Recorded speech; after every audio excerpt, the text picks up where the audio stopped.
মা আমার কথাটা বোঝার চেষ্টা কর, সালটা খারাপ হবি না রে।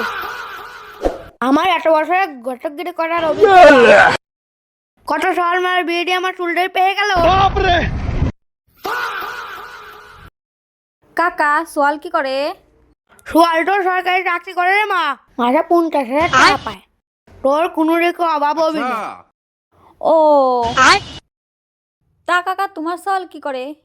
আমার সোয়াল কথা কি কব, ইউটিউব না কি করে, ওটা করলে টাকা পাওয়া যায়। কাহা তোমার সোয়াল টাহা পায়? কিছু পাইছে? প্রাইস ট্রেস পাইছে? সারকুনা ওই পুরো ওটার না কি কয়, ওইটা বলে পাইছে 2 দিন দে। ওটা দিয়ে কি হবে? সরকারি চাকরি সেটা কেউ মেয়ে দিবি নাকি? কাহা টাকা কথা পিছায় লাভ নাই। তাইলে সামনে শুক্রবারই তোমার সোয়ালের সঙ্গে আমার বিয়ে। আজ থেকে তোমার আর আমি কাহা পাবো না, আজ থেকে তুমি আমার শেষই